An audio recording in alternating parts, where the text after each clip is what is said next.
Om Shri Sai Ram, Leela Kaivalya Vahini by Bhagavan Shri Sathya Sai Baba.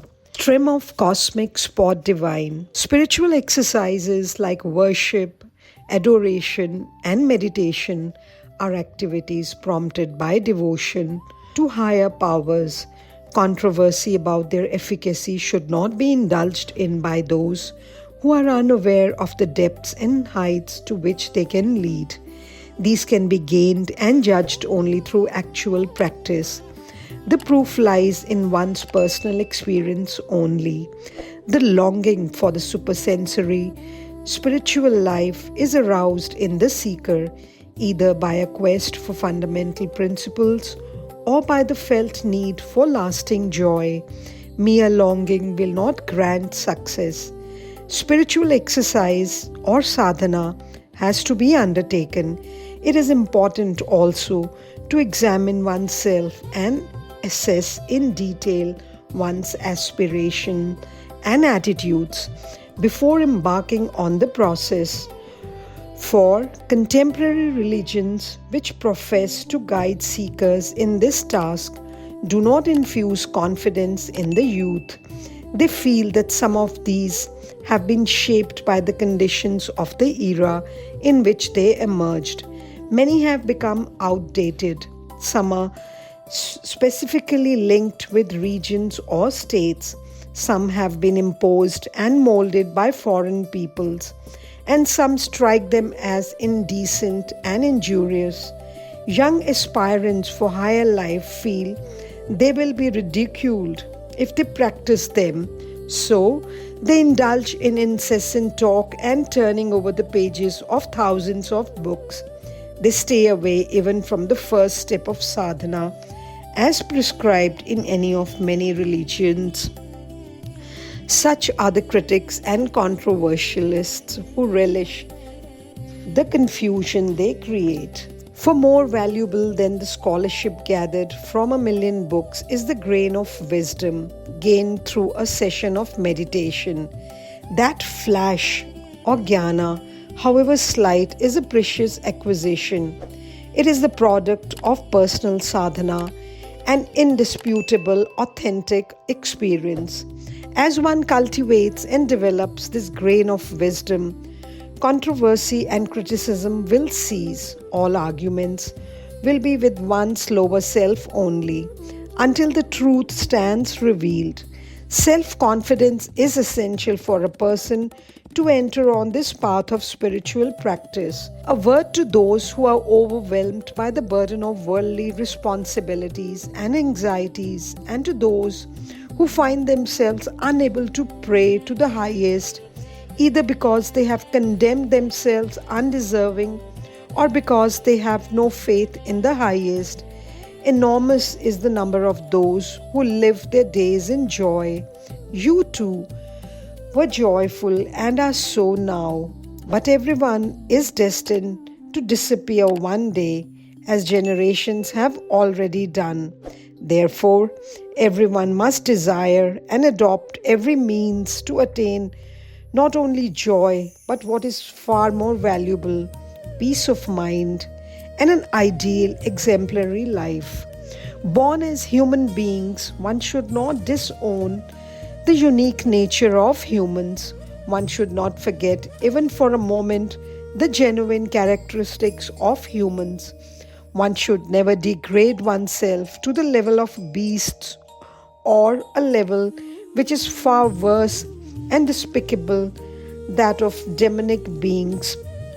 Man must firmly resolve that he would not allow himself to fall into these depths. The spiritual path alone can arouse and sustain that resolution, which alone can awaken and strengthen such yearning. It is necessary to emphasize that in order to successfully confront the problems that arise in one's daily living, one has also to possess intelligence and skill, in addition to the qualities of justice, virtue, and spiritual excellence. Both these attainments are essential for progress, as essential as two wings for a bird or two wheels for a cart. The importance of the higher path that leads to the highest can be realized only by experiencing and understanding the world. The world is enchanting because it is a tantalizing appearance. Though it is fundamentally untrue, it is a phenomenon that is fading out. When this truth is realized, one becomes aware of the cosmic spot of God and the eternal universal being. This state of consciousness cannot be won through the piling of wealth or of worldly power or the acquisition of knowledge and skill. It can be won through the purification of one's consciousness in all its facets and the earnestness with which the search is pursued. During that search, there naturally arise various obstacles like doubts and dogmas, purposeless arguments, and flimsy fancies. From the coming Ugadi or the New Year festival day, this series under the name Leela Kaivalya Vahini will dissolve all such obstacles and fill you with Ananda. It will lead you to the path of spiritual progress. Meanwhile, await the message. Sai speaks to Sadhaka. Sadhaka. All those who are loyal to Bharatiya culture accept the Vedas as authoritative sources for every aspect of life. They assert that the Vedas are the roots of their faith. What exactly does Veda mean? For what reason has the Veda acquired such importance? Sai. My dear fellow, born in India, that is Bharat, parading yourself as a Bharatiya, you are not aware of what Veda means? Well, Veda is the name for a mass of divine knowledge. Veda teaches the truth that cannot be revised or reversed by the passage of time through the three stages, past, present, and future. The Veda ensures welfare and happiness for the three worlds. It confers peace and security on human society. The Veda is the collation of the words that are truth, which were visualized by sages who had attained the capacity to receive them into their enlightened awareness. In reality, the word is the very breath of God, the Supreme Person. The unique importance of the Veda rests on this fact. Sadhaka. But in the field of worldly life, on the daily material stage, what light can one expect from the Vedas?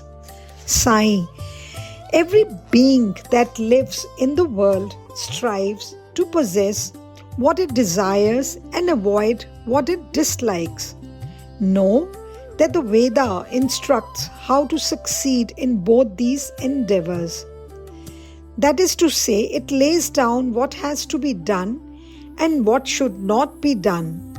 When these prescriptions and prohibitions are followed, one can earn the good and avoid the evil. Veda is concerned with both the material and the spiritual, both this world and the beyond. If truth must be told, all life is Veda filled. One cannot but observe its injunctions. Veda is derived from Vid, which means to know. So Veda means and includes all knowledge, Jnana. Man is distinguished from other animals by the Jnana that he is endowed with. Devoid of Jnana, he is but a beast, a Pashu. Sadhaka.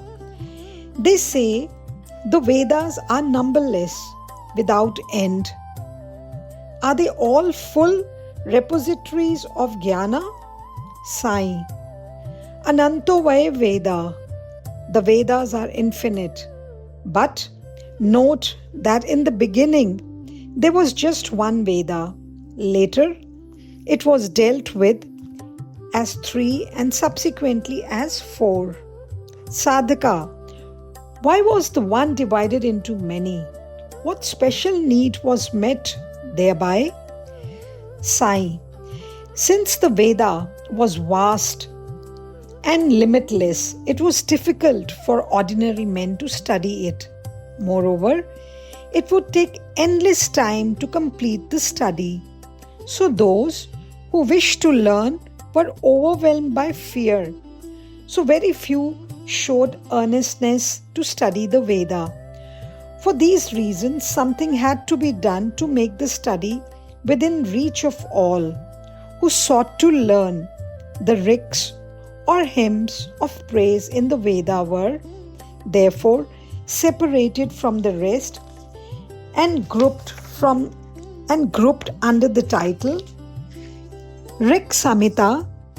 The yajus or formulae for sacrifices were taken apart and placed under the title Yajur Samhita.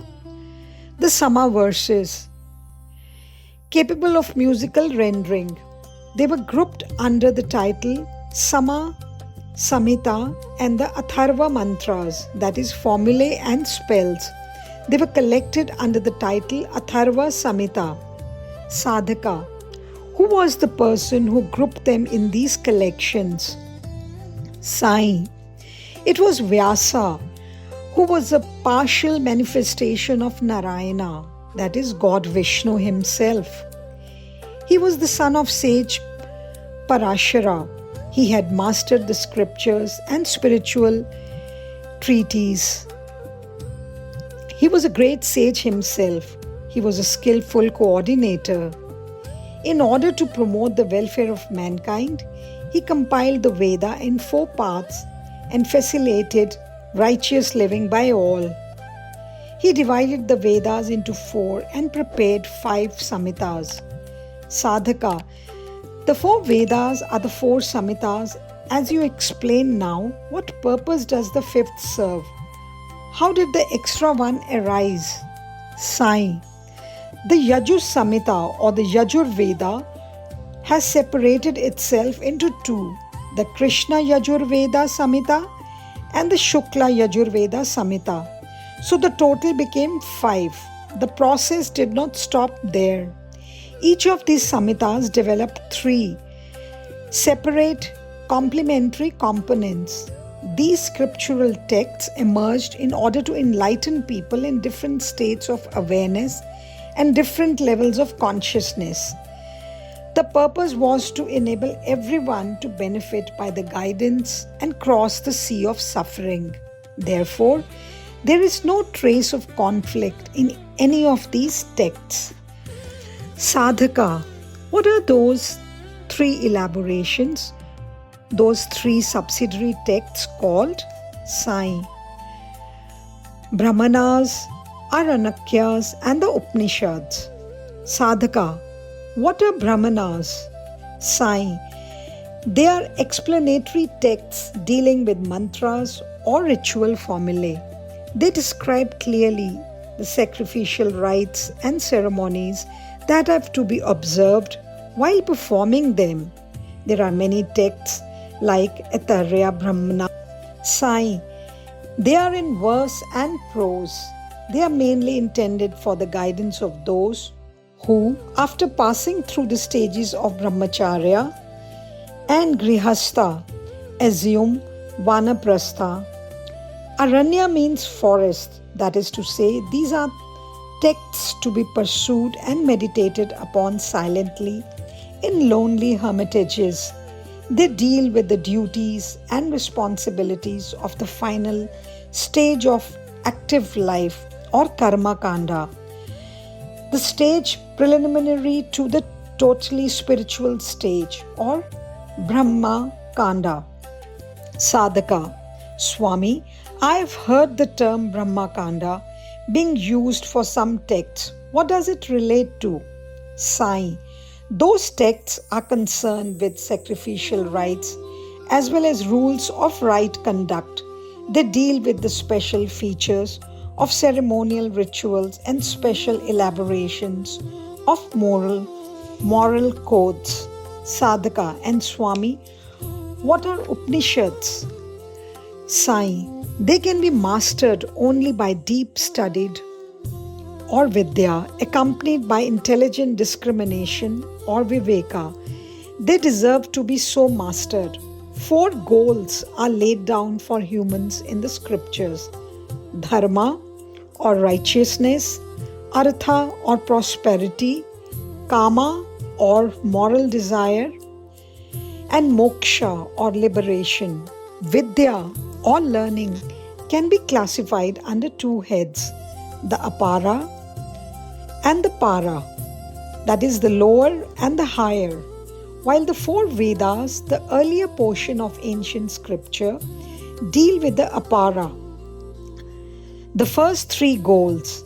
The later portion of the same, the Upanishads, deal with the Para, that is the last among the goals. Sadhaka. But how did the word Vedanta arise? Sai. These Upanishads themselves form the Vedanta.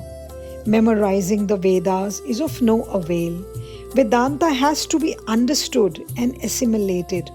Knowledge can never reach consummation until Vedanta is mastered. Sadhaka, Swami, the Vedas are often referred to as Shruti. Why? Sai. The Vedas have 9 names by which they are denoted. Shruti is only one of the 9. Sadhaka, what are those 9? Sai. Shruti, Anushrava, Trei, Amnaya, Namamnaya, Chandas, Swadhaya, Agama, Nigam, Agama. Sadhaka. Each of these names must be indicating some distinct feature. I desire to know how those names arose and what those features are. Please instruct me. Sai. Of course, those names have inner meanings. Shruti means that which has been heard. The Guru chants the Vedic hymn, the pupil listens with one-pointed attention and reproduces it with the same voice modulations. This process is repeated until the pupil masters each hymn.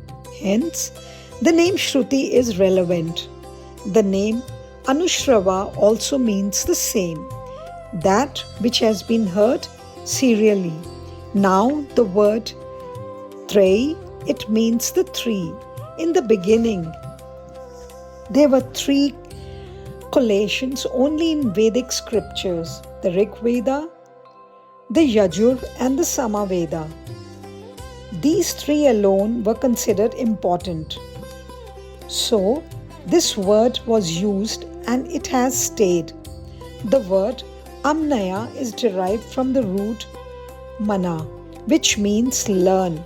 Since the Vedas had to be learnt continuously and in a steadfast manner, they were collectively known as Amanaya and also as Namamnaya. Chandas means a poetic meter which can be set to music, as in Samaveda. So the Vedas themselves were indicated by that name. The name Swadhyaya was applied to the Vedas since they were handed down from father to son and from generation to generation by the process of teaching and learning, or Swadhyaya. Agama means that which is come, originated. Nigamagama is an elaboration of the same word. The Vedas have originated from the breath of God. Each syllable is sacred. Each word is a mantra. The Vedas are all mantras. Sadhaka, mantra. What does mantra mean? Sai. Mantra is the exposition of the goal that is set. That is to say, it is that which prompts and promotes manana or probing through the mind. Man. Syllable indicates the process of probing, and the syllable tra means the capacity to take across, to liberate, to save. In short, Mantra is that which saves when the mind dwells upon it. While rites and ritual sacrifices are performed, the person has to remind himself constantly of their nature and significance. The formulae he has to repeat to achieve this end are mantras. But today, those who perform these rites either recite them mechanically or allow them to roll on the tongue. They pay no attention to the meaning of the mantra. When mantras are uttered as rigmarole, they yield no fruit. The person can reap full reward only when he recites them with a knowledge of the meaning and significance. Each Veda has many shakhas or limb, and the total direction and purpose of each shakha has also to be known by the Vedic scholar. Sadhaka, what are shakhas? Sai. Shakha means limb, a text arising out of the main Veda. A tree has branches. Each branch has twigs and bunches of leaves. When all these are conceived together, the tree emerges. Each Veda has a large number of main branches and subsidiary branches. Not all have come to light. Only a few have been identified and studied. The number of shakhas lost from memory and practice will add up to thousands and even lakhs. Even their names have disappeared. No one can recall them. This is the reason why the scriptures declare the Vedas are endless. Ananto Vai Veda. As a result, each of the great saints and sages took up for study and practice only a few shlokas from one Veda or the other. Sadhaka, what is the Rig Veda? How was that name applied to it? Sai. Rig Veda is the collection of mantras or hymns in praise of gods. The term Rig Veda can apply to the gods who are praised. Sadhaka, which god is most adored and glorified in this Veda? Sai. There are many gods whose praise is contained in it. The Rig Veda deals with 33 of them as important. Sadhaka, have these gods specially distinct forms or are they of the human form? Sai. They have forms akin to the human. Sadhaka, please instruct me on their Swarupa, their form, at least about one or two among them. Sai. Surya, the sun god, has rays as his arms. The flames of Agni, the fire god, are his tongues. This is how they are pictured. Agni, the fire god, is born when hardwood or arani is churned. Agni has parents, but as soon as he is born, he eats up his father and mother, that is to say, the pieces of wood whose friction produces the spark. Agni is described as having 10 maids. They are the 10 fingers that hold the arani and operate it. Since he is born every time, the arani is ritually operated. Agni is named the Bahugjanma, the multi-born, the column of smoke. Dhuma indicates his presence. It is his flag, that is Ketu. So to say, therefore, he has another name, Dhuma Ketu, by which he is invited.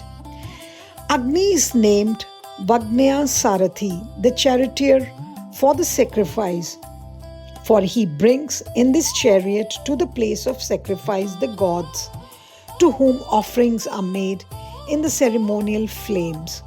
He conveys the offerings to the gods to whom they are dedicated. In every yagna or the sacrificial rite, Agni is most important participant. So, he is praised as officiating in all the 4 roles: Ritvik or the priest, Hota or the reciter of prayers, Purohita or the performer of rites, and Brahma, supervisor of ritual.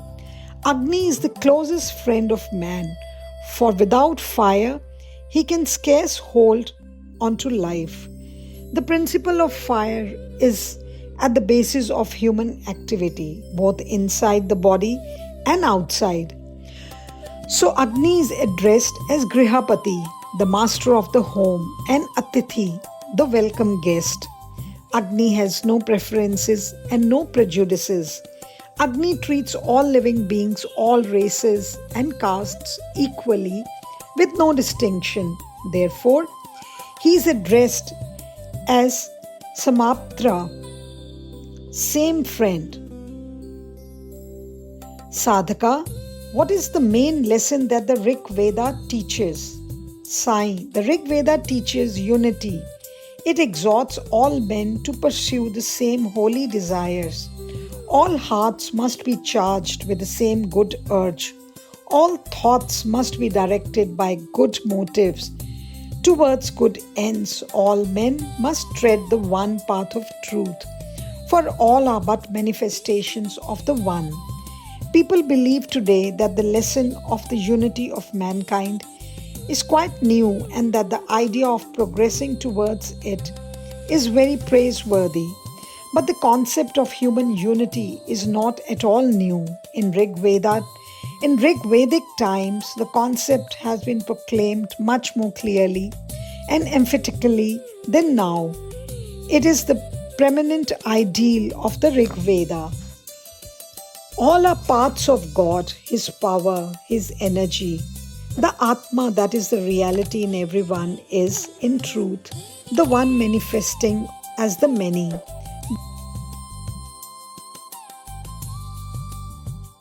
The Veda demands that difference and distinction should not be imposed. This universal, inclusive outlook is absent among men today. They have multiplied differences and conflicts, and their lives have become narrow and restricted. The Rig Veda in the ancient past pulled down restrictive barriers and narrow feelings and proclaimed unity. Sadhaka, what is the Yajur Veda? Why is it known by that name? Sai. The name is derived from the root Yaj. It has a large number of derivatives, each with a particular name, each with a particular meaning. But the meanings most current are worship of God, that is Deva Puja, and charity, granting gifts. The Yajur Veda describes the modes and methods of performing yagna and yaga to propitiate the gods. Atharva also means a sacrifice. So Yajur Veda is sometimes referred to as Atharva Veda. Sadhaka, what lesson does the Yajur Veda convey? Sai. The Yajur Veda has two recensions, one centering around the tradition of Aditya or the sun, and the other around the tradition of Brahma. The latter is distinguished as Krishna Yajur Veda and the former as Shukla Yajur Veda. The Shukla Yajur Veda is widely current in North India, while the Krishna Yajur Veda prevails in the South India. The Krishna recension is closer to the hymns of the Rig Veda collections.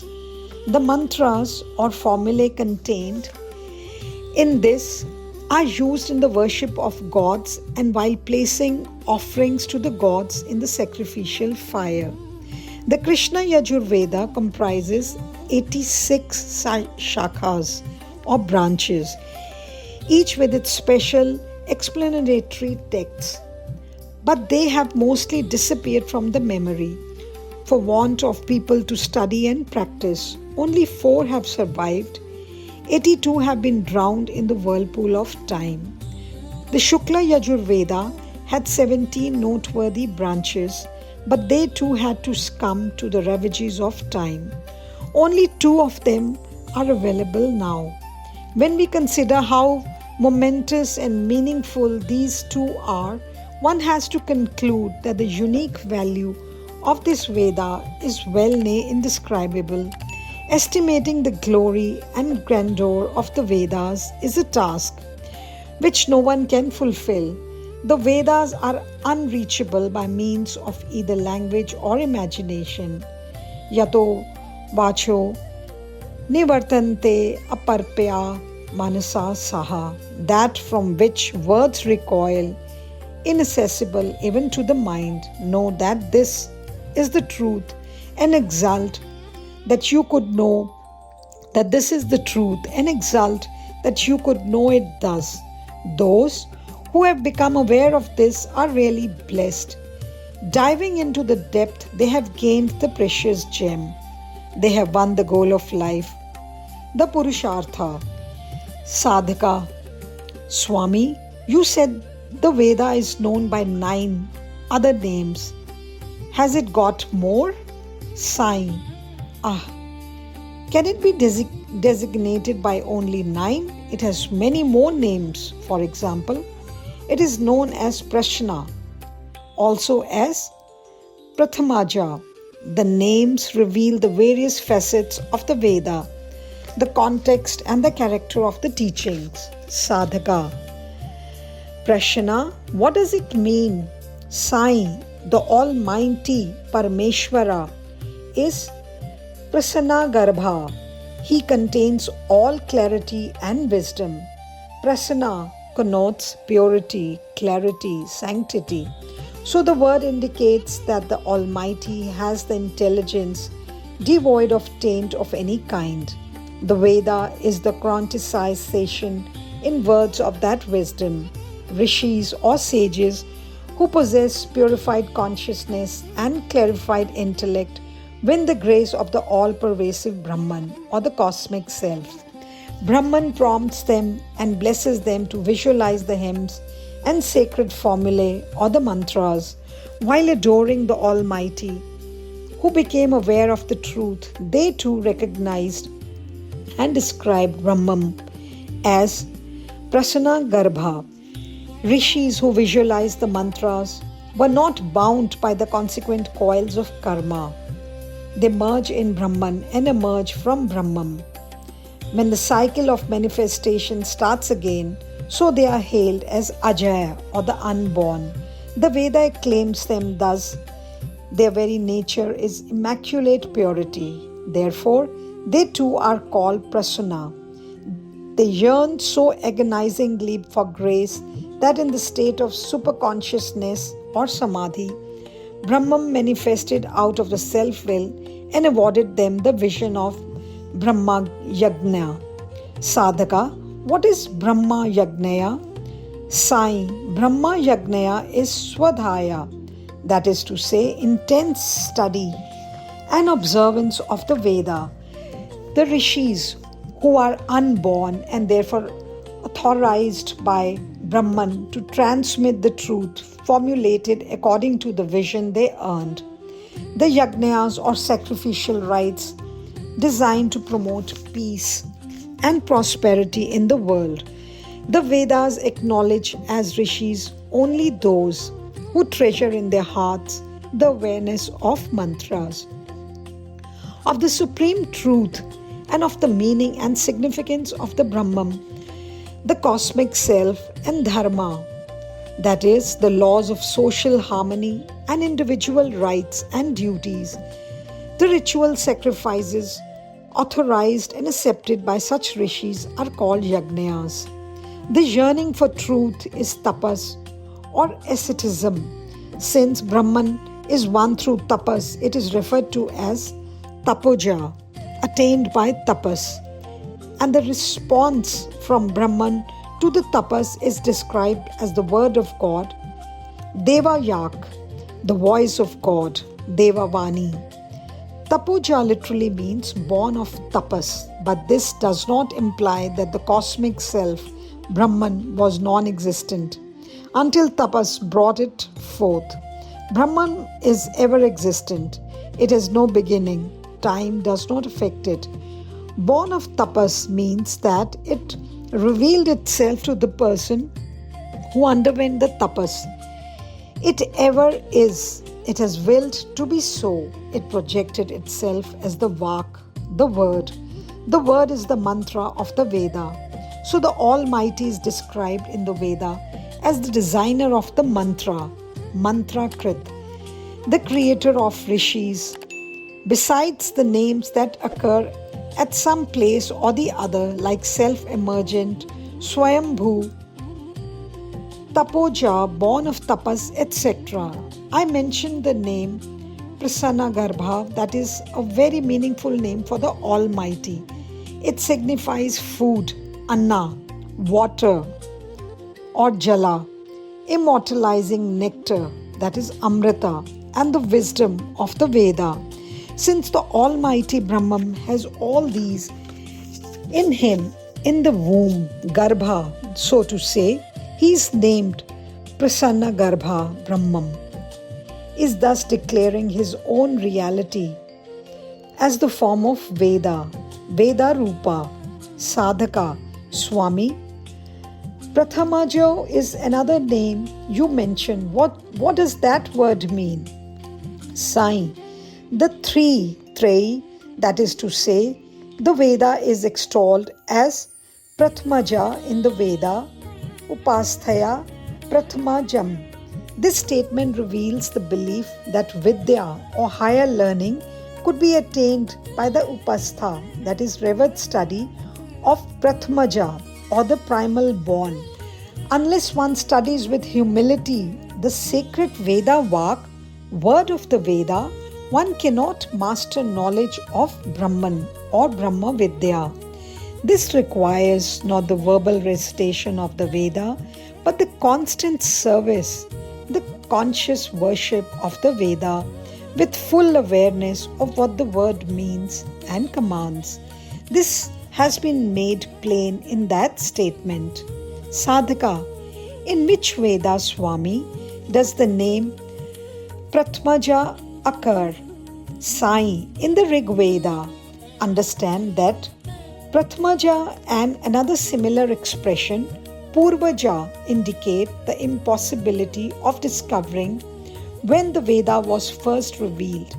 It is beginningless. It is for this reason that sage Valmiki has praised the word Vak as the first imperceptible, mysterious word, Agra Vak, the first concretization of the cosmic will was the cosmos or the cosmic womb, the Hiranyaya Garbha.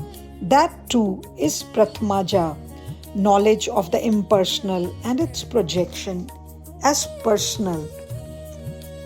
Brahma Vidya is also Prathamaja, the primal awareness. According to the Veda, both Brahman and Hiranyaya Garbha are sometimes referred to as Prathamaja, Sadhaka of these two, which is really Prathama, that is to say the first, Sai. Brahman is the very first. It always is and has been. From it, Hiranyaya Garbha was born, and the Veda too emanated from it. The appellation Prathamaja is very apt for the Vedas. Since the Rishis heard and pronounced the Veda, it is also named Arsha, that is related to the Rishi. Veda is the source of Dharma, moral life, righteousness, behavior. Those who observe the norms relating to duties and taboos as laid down in the Veda and as interpreted by the Mimamsa rule deserve the name Dharma adherents.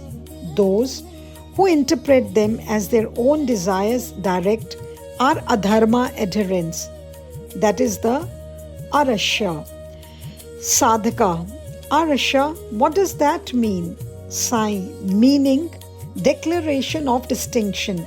The Vedas are the expression of the highly spiritualized vision of sages or rishis. The Vedic mantras are the precious treasure garnered by rishis for liberating man. Thus saith the Rig Veda.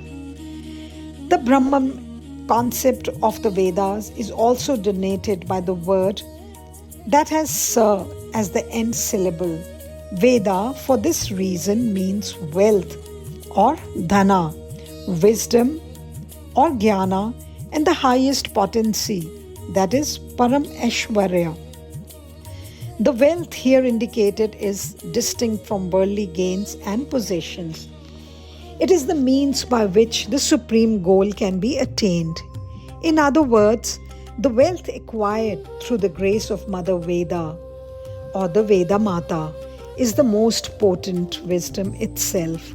For this reason, the Vedic rishis prayed thus: God, you are the very embodiment of the Veda Swarupa. Fill me not with the burden of cattle and children, but with the wisdom that is the source of Param Aishwarya. I shall be fully content with that wealth or dhana, and since such wealth is capable of being utilized for your service, you too will be glad when I have it. Sadhaka, Swami, we do not find today feelings that produce such prayers anywhere among men. People repeat these Vedic prayers as gramophone records do, without any knowledge of their meanings, out of sheer habit. Is it not so? Do they get the wisdom that is the most precious treasure of God? Sai, my dear fellow, you yourself said now that they recite the Veda as gramophone records do. Didn't you? So, they gain as much wisdom and Aishwarya as those records get. How can they acquire the treasure of full potency? Planting a branch that has been severed, can one claim that it is a tree growing there?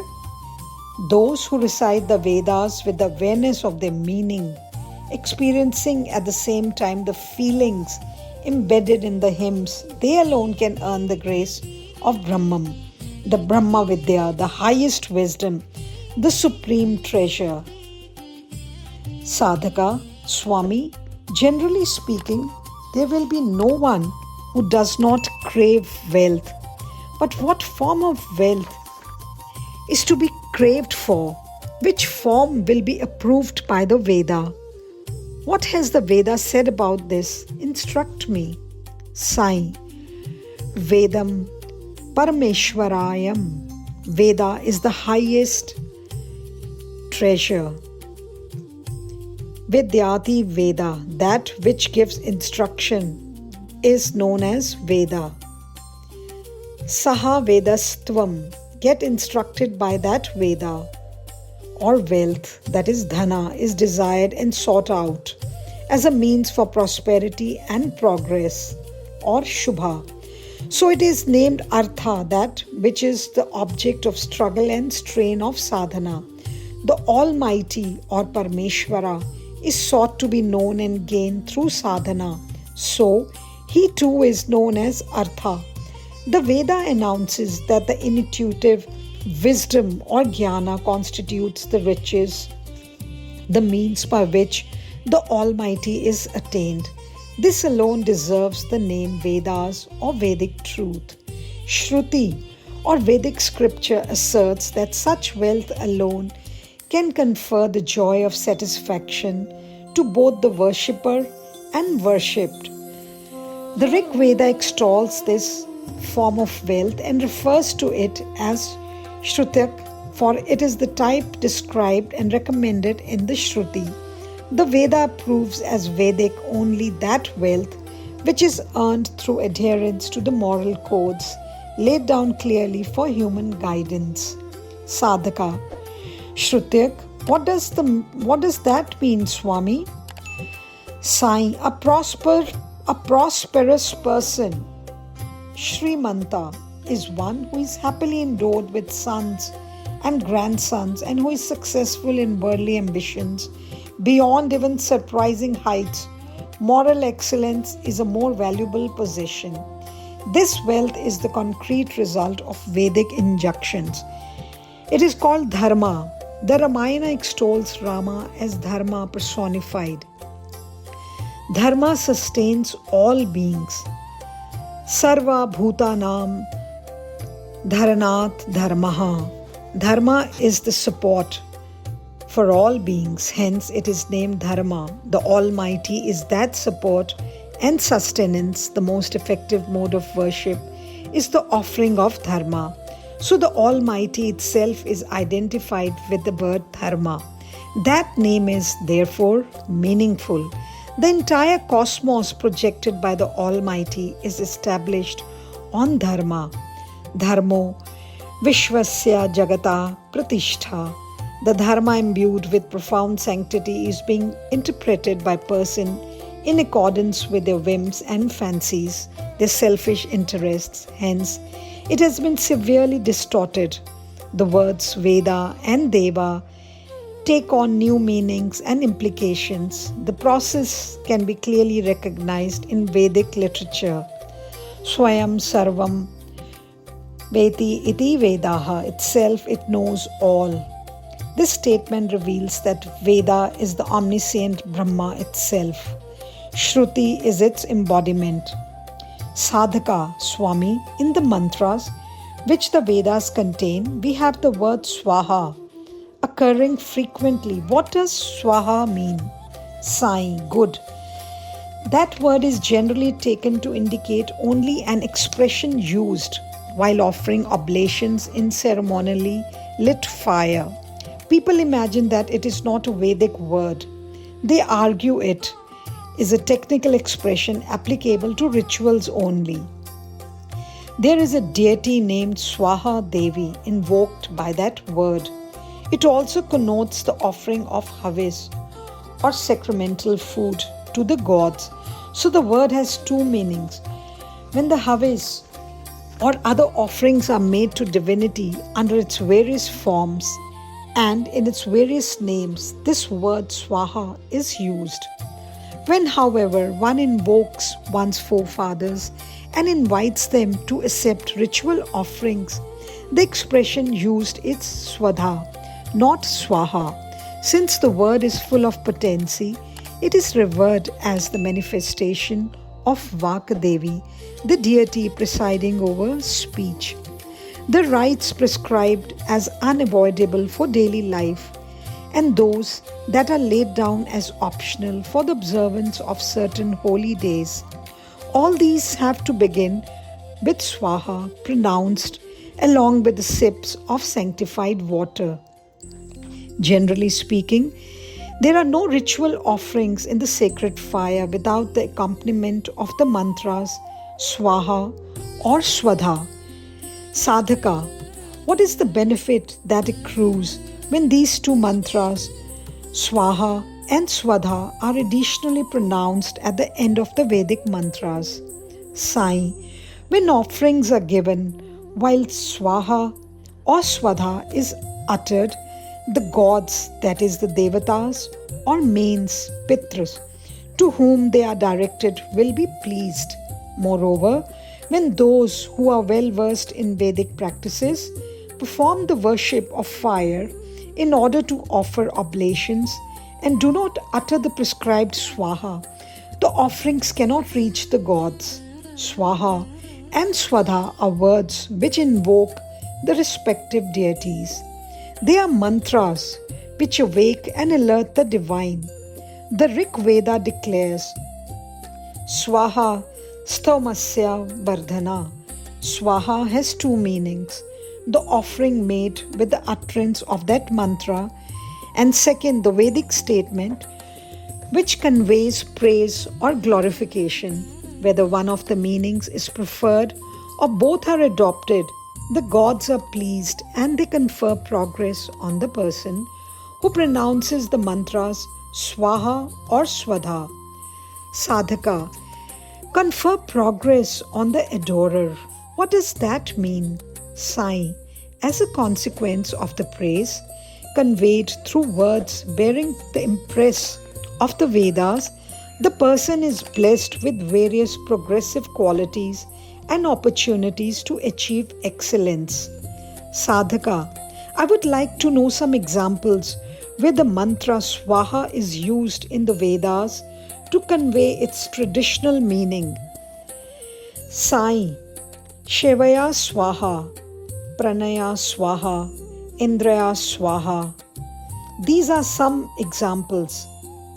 Here the meaning of the mantra is Swahutam Astu, Suhurtam Astu. May it be Swahutam, may it be Suhurtam. Sadhaka, what do those two words mean? Swahutam and Suhartam. Sai, they mean may the offering may it be well burnt, that is to say, well digested. Sadhaka, Swami, that raises a doubt in me. Whatever thing is dropped into fire gets burned totally. Even when no mantra is uttered by us, this is the general experience. So what is the special process that takes place when Swaha is uttered? Sai. Swahuta does not indicate the mere burning out or the total consumption of the offering placed in the fire. From the worldly point of view, only this much is observed, but the Vedas or the Shruti concede that fire has a divine form and function, besides the commonly known material form and function. The divine forms or gods are beyond the reach of the senses. So, the Vedas recommended that the gods be worshipped through rites and rituals, and Agni or the deity fire has in it the source and sustenance of the gods.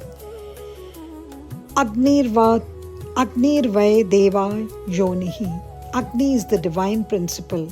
He offers oblation to the gods through Agni, becomes blessed with divine qualities. Only those who are able to understand this fact can achieve that principle. The person who enjoys, that is Bhokta, and the object that provides joy, Bhogya, these two compose the Jagat or the world. When these two become one, they mix and are then known as Ata, that is to say Bhokta. That is the Vyavhara, the natural conclusion. It does not stand to reason that the one be known as Bhogya. Well, who is the Bhokta? It is the Agni, the fire, which accepts the oblation.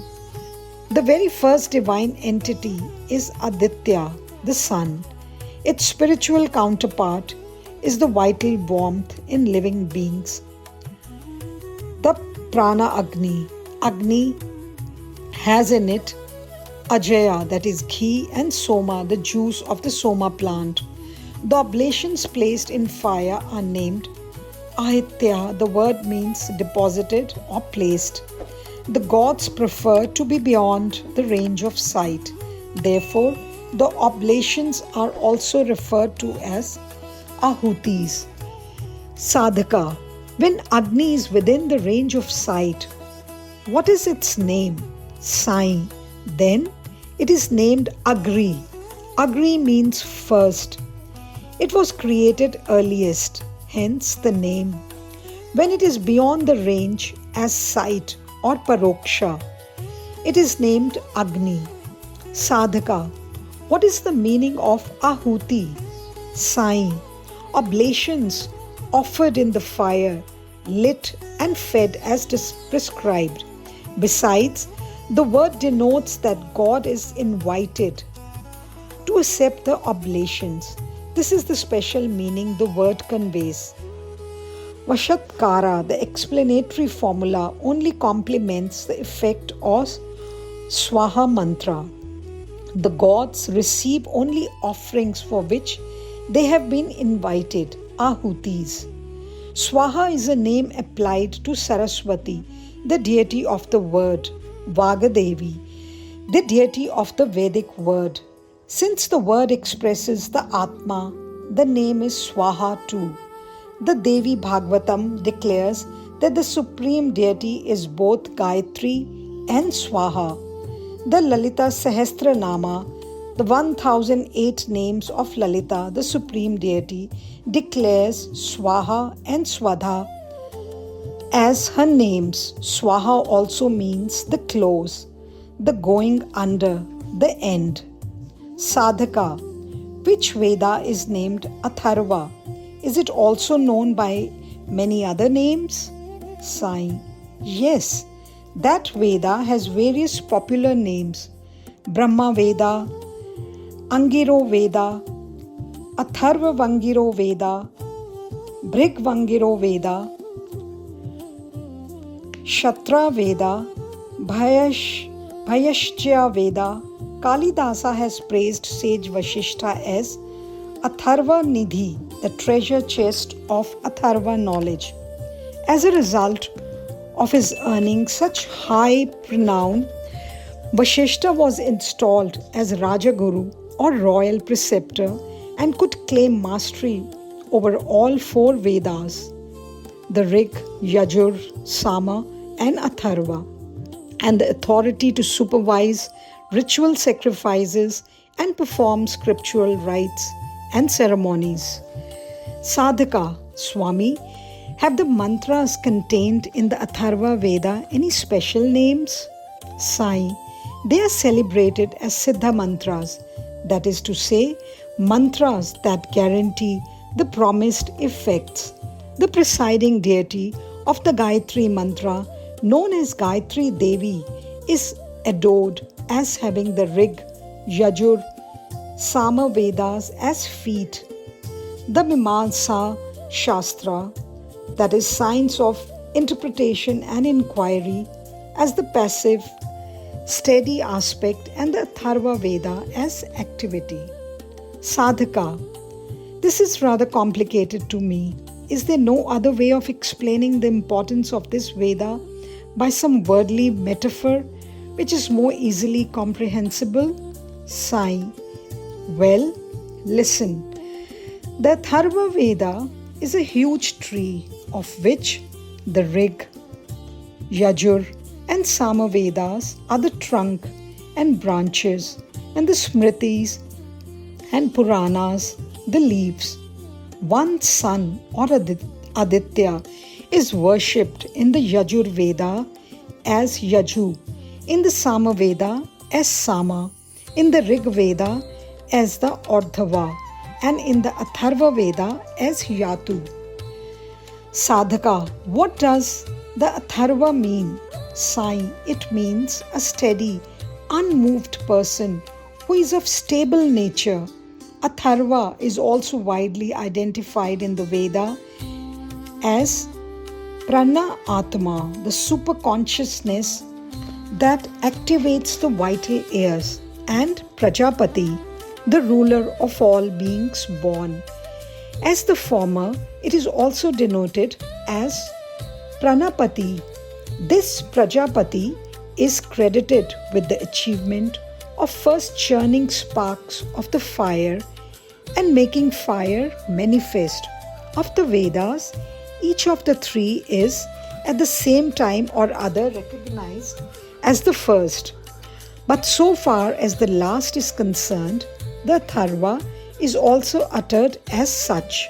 Sadhaka, how many forms are ascribed to God, Parmeshwara, the Supreme God, in this Veda? Sai, Yate Rudra Ashi Vanaroha Groha Papa Nashini. It is said, that is to say, God is described as having 2 distinguishable forms, the serene and the terrible. Sadhaka, I crave for illustration by examples.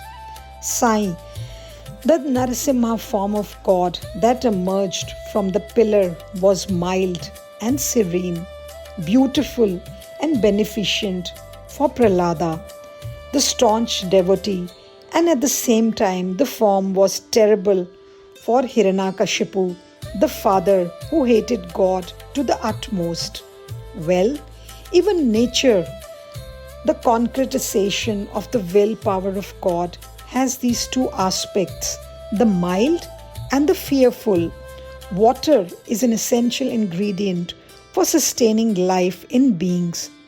It is vital and health-giving, as well as fatal and death-dealing.